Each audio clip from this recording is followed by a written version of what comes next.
Thank you so much, Dr. Caldwell. And again, I'm extremely pleased to be here. Now, our participation in the BRAIN initiative is a point of pride for the National Science Foundation. The formal title of the initiative helps explain our deep dedication. BRAIN is, in fact, an acronym for Brain Research through Advancing Innovative Neurotechnologies. In the Washington sense, we always have to have acronyms. But consider that what's in the real name, research. And research is, in fact, the centerpiece of what NSF does. So there's a close fit with what we do. And the research we seek to enable is transformative, innovative. We like those parts, then, of what the real title is.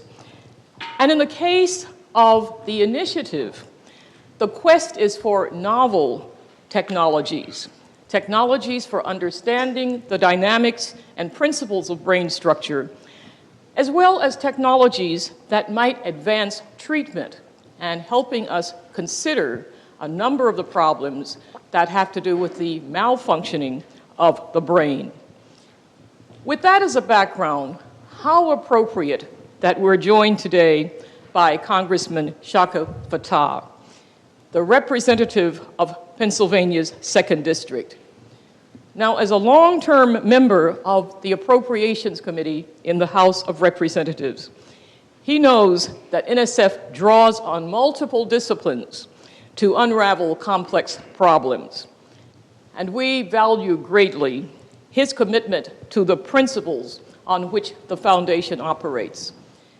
Just this morning, following an important set of votes yesterday, someone said to me, please acknowledge the profound role of the congressman in the debates that have been taking place with reference to funding of science and engineering.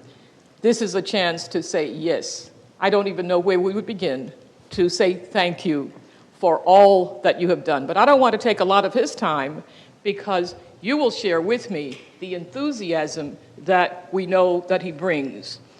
His presence at this workshop is particularly fitting in light of the attention he has given to neurocognitive science in general and to the BRAIN initiative in particular. He has shared his vision with various professional societies, foundations, agencies, universities within the U.S. and beyond. And I've been very delighted to have had a chance to talk with him about some of the international collaboration, some of the international presentations he's made. Knowing the passion that he brings to the subject, I am delighted that he's agreed to address this workshop. So Congressman Fattah, thank you. Thank you for joining us today. Thank you for your deep commitment. And know how honored we are to have you as such a strong supporter and your willingness to, after a long night, come and join us for this workshop. To the workshop participants, I say now, please join me in welcoming the Congressman.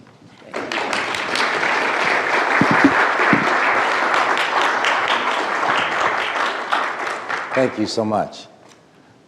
Well, good morning. It is an extraordinary honor to be able to be here with you as you begin this session. And I've had an opportunity prior to starting this activity this morning to speak to a number of people connected to the National Science Foundation.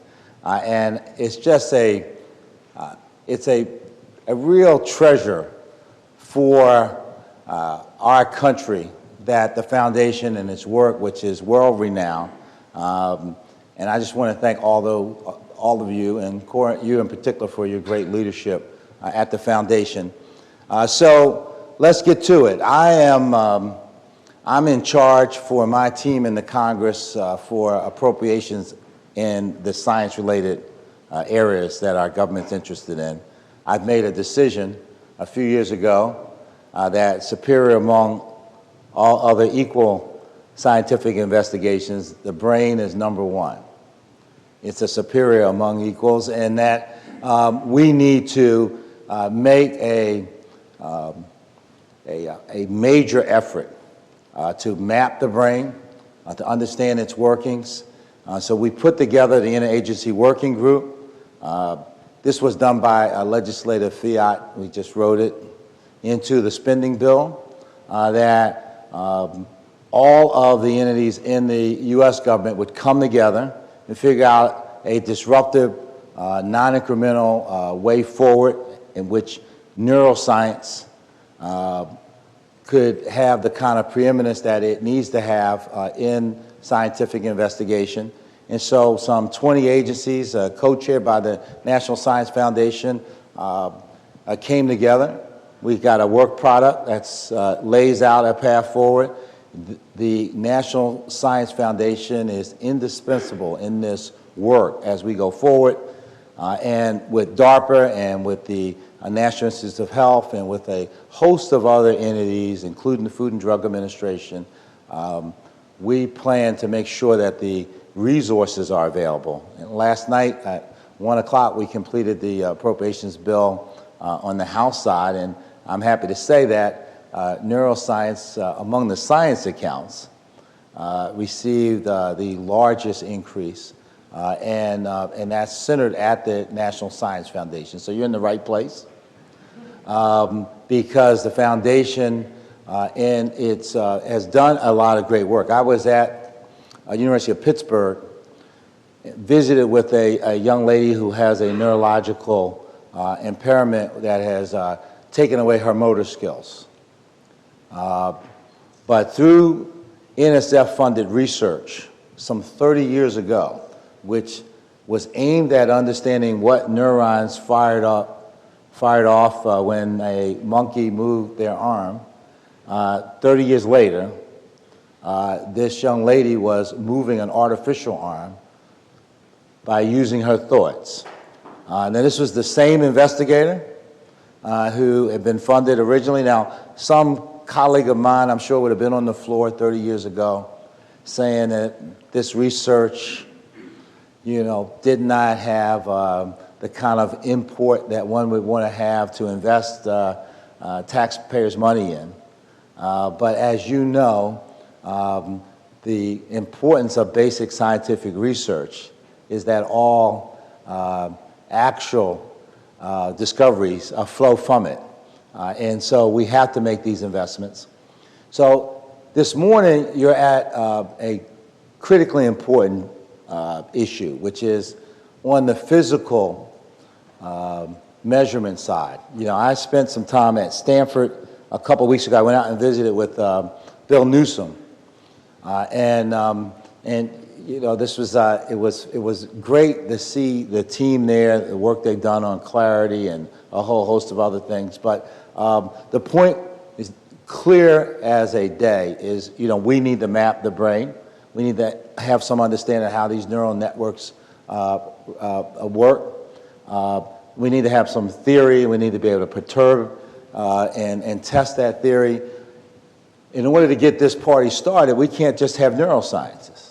We need to have people like those in this room who bring expertise in math and a whole set of other sciences to bear on this question, because we are at the, in some ways, at the beginning. Upwards of 100 billion neurons, trillions of connections. I've talked to Nobel Prize winners in neurology and like Stan Prusner and others who, we're at about 1% of what we need to know about how our brains are actually organized and how they function. And the good part is that we're at a point in which there's a lot of synergy around the notion that we should do something.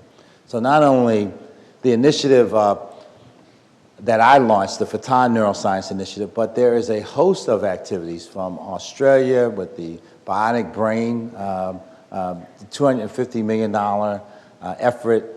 We have Israel and the President, Shimon Peres, who's decided that neuroscience is a critically important, particularly looking at technologies and therapeutics, the Israeli brain technology, the European effort, the Human Brain Project, Henry Markram and his work, which is also the broader Horizon 2020 effort of the European Union. So there's a lot going on here in which I think that, and Cora mentioned international collaborations. I think this is critically important.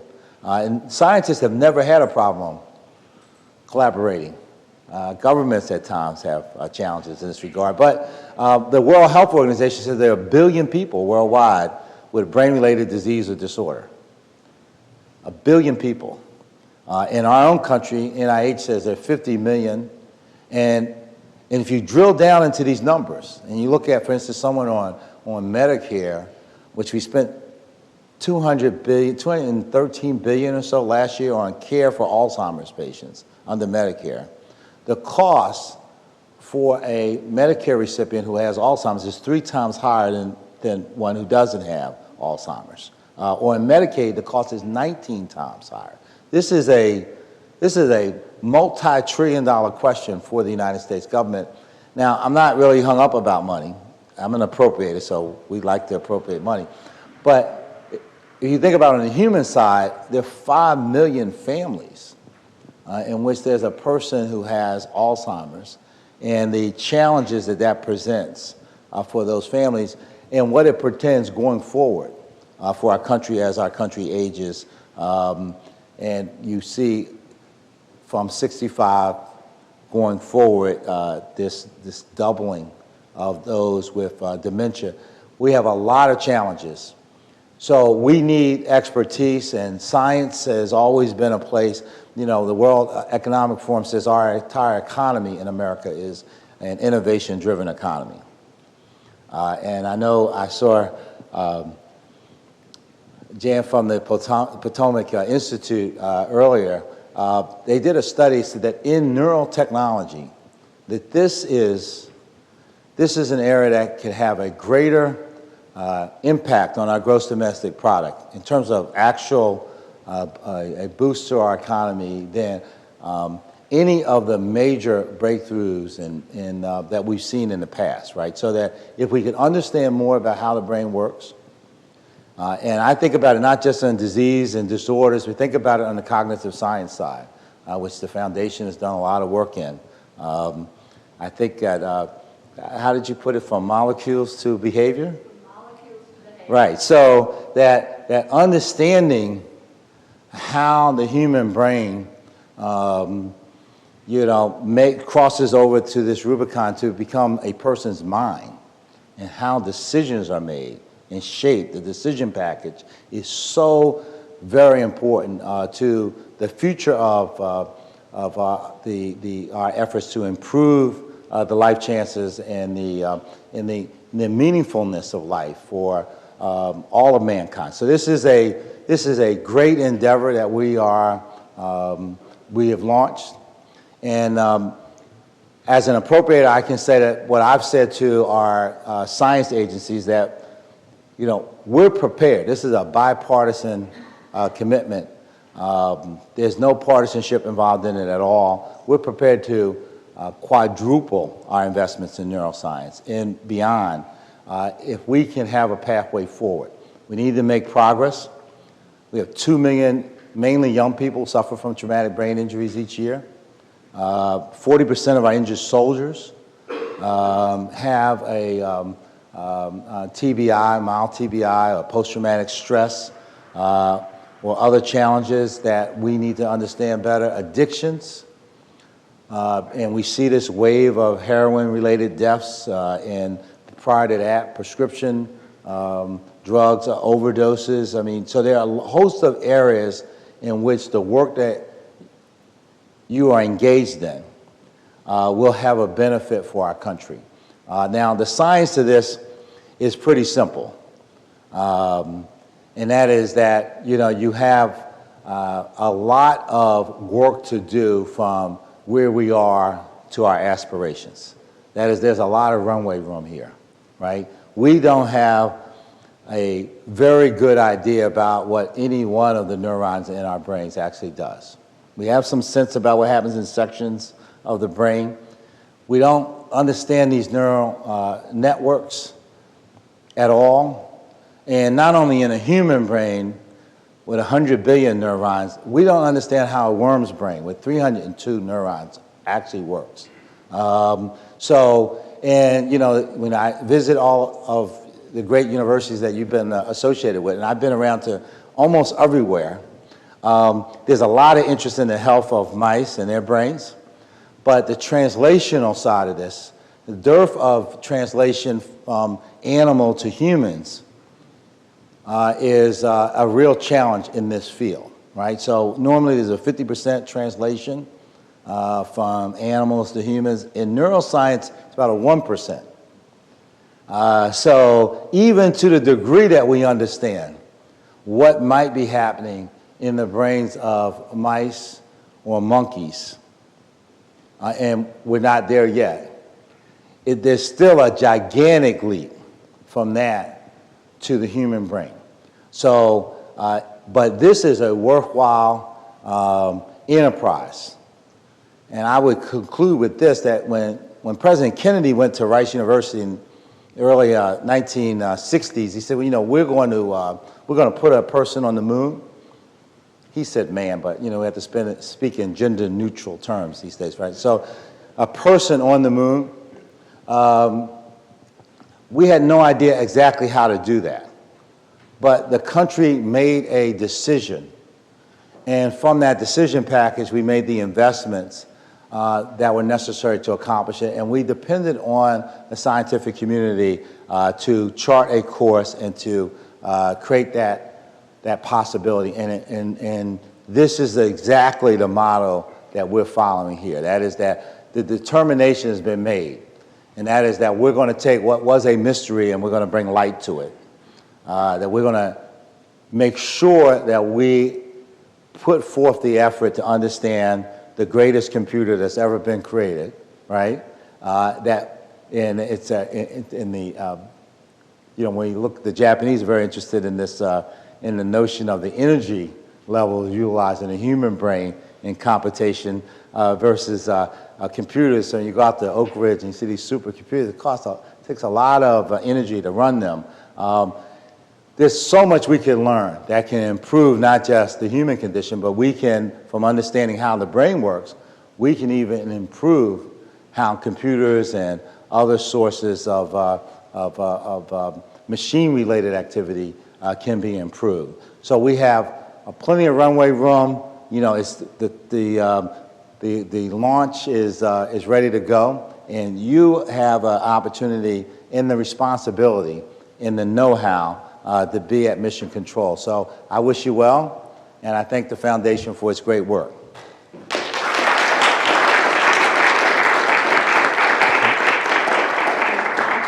Sure, I'll take it. Yeah. All right. I think it will take some questions. I'll answer a few questions if you have time. I know y'all want to get to work. Questions or comments? Questions? Yes. How in Congress do you see the role of NSF versus NIH in these kind of activities? Well, that's a great question. You know, you could think about it like, you know, in terms of the Department of Defense. You know, we got an Air Force and the Marines. So you subdivide the work. But the way I think about it is that you have a host of entities that can bring to bear expertise in this field, and some that bring very significant capability. So, but the indispensable entity is the Science Foundation. That is the basic scientific research, and also the capabilities to do what is represented in this room, and that is to bring a diverse, eclectic mix of collaborators together to tackle a problem, because this is both an engineering problem in which it's not just a, you know, I mean, there are all kinds of pieces to this puzzle. And so the National Science Foundation, I believe, is the essential building block. Now, NIH comes to this with a predisposition towards the medical side and disease and disorders, and they've done very important work, and and therefore they are one of the three. And then DARPA. DARPA is probably the best innovation-centered entity ever created. It has done remarkable work, and in this space, I think from a government standpoint, they bring a kind of more of an impulse, to a bias towards action, and to take risks. And you won't find on the floor of the House people criticizing DARPA, no matter, I mean, we know something about science, which is that if you're not failing at something, you're not doing science that's worth doing, right? So, but that in many instances, there's a tendency by some of my colleagues to be, to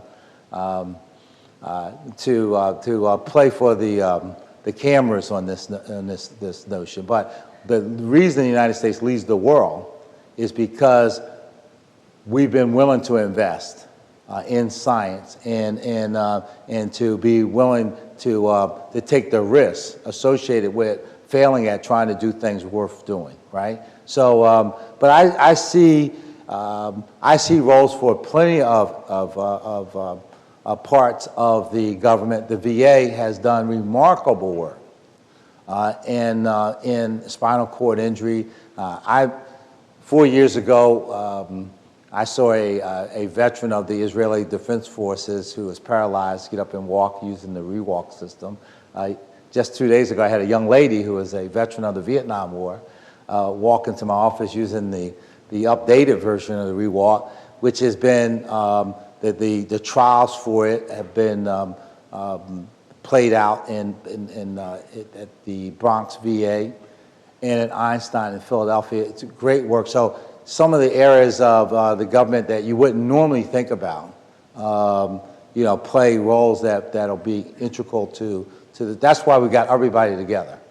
And we said you have to play nice, you have to work well together, and we'll provide the resources so that we can make progress. Next question. Yes. Curious, because I'm not in the political space. Do you think that diseases like Alzheimer's, for example, are very challenging and difficult that won't necessarily be solved in a 10-year time period? Is there enough political will to keep this research funded over a long time scale? Well, necessity is the mother of invention. So in one sense, I don't think there's any question that there will be a political will. I have authored a legislation that's bipartisan with my colleague from New Jersey, Chris Smith, who's a Republican. He's chair of the Global Health Subcommittee on Foreign Affairs. We just introduced legislation 2 weeks or 3 weeks or so ago to create a global Alzheimer's fund. What was the G8 and is now the G7, under Cameron of the UK has said that dementia is going to be the principal priority of the G7. We have a situation where 10% of people 65 have Alzheimer's, and 40% of people 80 or so. It's just going to keep going, right? So if their bodies are healthier and if they're living longer, and their minds or their brains are degenerating, it creates a circumstance in which you see from a budgetary standpoint, half the patients in the nation's nursing homes have Alzheimer's. And that percentage is just going to continue to grow, right? And the cost at $213 billion last year so that's on care. So if you take all of neurological diseases, disorders, all of our investments to NIH, you have about $6 billion. well, let's not generalize, $6,521,000,000, right? But it pales in comparison to what we're spending on the care side. And so we have to make some progress. And there's a lot going on there in that space. We have the accelerated partnership with the pharmaceuticals. We got these international activities. You got a lot of work being done trying to figure out the biomarkers, and you have people working everywhere from, trying to discern a blood test to other types of ways in which we could make, because part of the problem is just making the diagnosis. I mean, if you showed up today and says, well, I'm forgetting my car keys, I don't remember this, and do I have Alzheimer's? Nobody can tell you.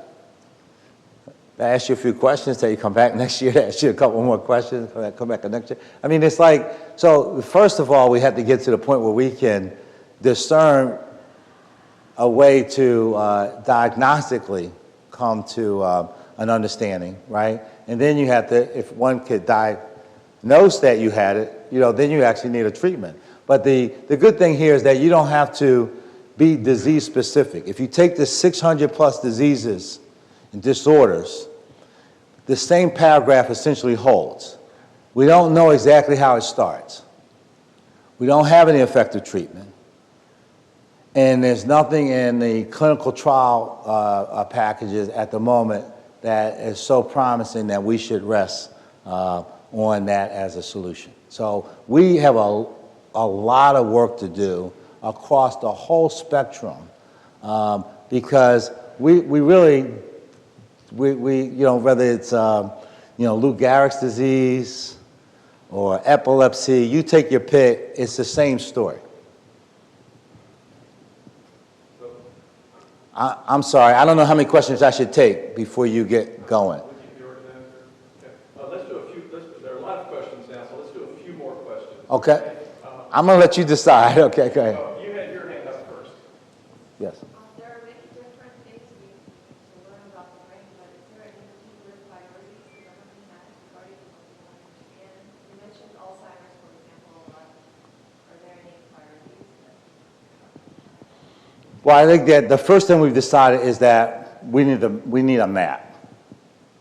So don't get down in the weeds on any. We need a map.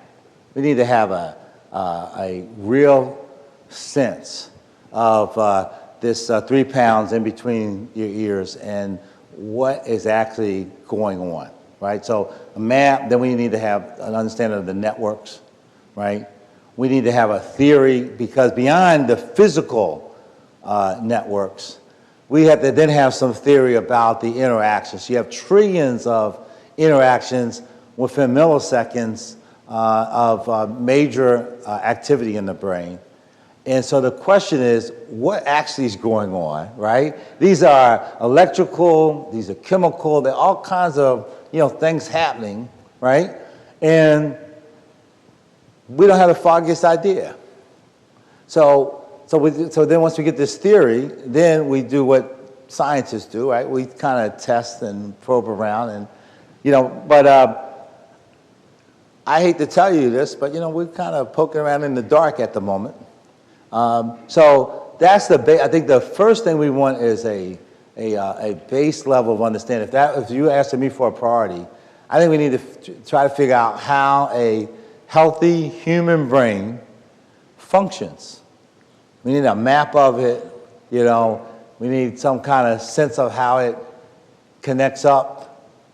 So if you think about it, the way my chief of staff tells me I should talk about this, right? Because she's smarter than me, is that, we want to build a kind of a neuroscience superhighway.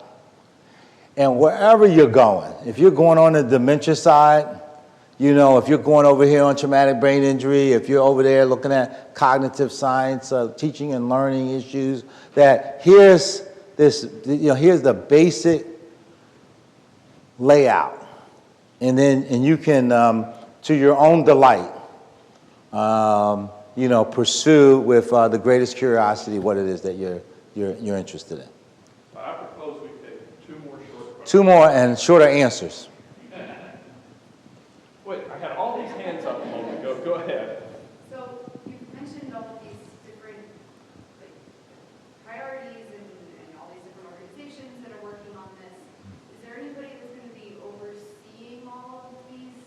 That would be me. You specifically, you're going to do it all by yourself. Is there an organization? You can find his website. In charge, like a coordinating office maybe Stay tuned. necessarily? Stay tuned, and I think we will have we'll have something to say on that. But if you think about this the way I think about it, over some basic, the first building block was the interagency working group. And secondly, we put together this pharmaceutical initiative, right, with the pharmaceutical industry, because we think we need them in this game. And then last year we did the international collaboration work. And then in the bill that we passed at 1 o'clock last night, which, stay tuned, will pass in the Senate, it'll become law. I'll break some news here. There's a major new initiative embedded in the spending bill in the neuroscience sector on imaging, neuroimaging. So that's where I'm at right now. And we're going to get to this broader question, but for the moment, OSTP, which is the Office of Science and Technology Policy at the White House, is the entity that we have connected this responsibility to in each of these instances. That is that in each of these variations of languages, from the interagency working group to the pharmaceutical industry to the international collaboration, and now on imaging, all of that, we put the burden and the responsibility on the White House Office of Science, Technology, Partnership Policy. Now, we may have, as we go forward, because there'll be a new administration in 2 years, so we may have to create a different arrangement about where we can orchestrate this revolution at. But right now, it's at 1600 Pennsylvania Avenue. So I'll let you have the last question. Over here. So, the moonshot, decoding the genome, eradicating polio, all of those have very tangible goals. Everybody understood that. Right. Where's the unified vision that comes online on what that tangible goal is that's going to be a success? But when do we know that? Okay, we're not going to get there in the next year or two. We're going to be at this for at least a decade. It's going to cost billions of dollars. It's going to require international collaboration from the academic and for-profit side, the foundation community. It's going to involve multiple governments. And the goal, the big overarching goal, is to map the brain. Now, the map the brain is not an end unto itself. It is the beginning of doing the work to then figure out how these 600 diseases, you can talk to a Dr. Suto at the University of Texas, I think at Houston. He's been doing some work with a bunch of other people, and they said, well, they think that, and I'm not a neuroscientist, but I think I agree, right?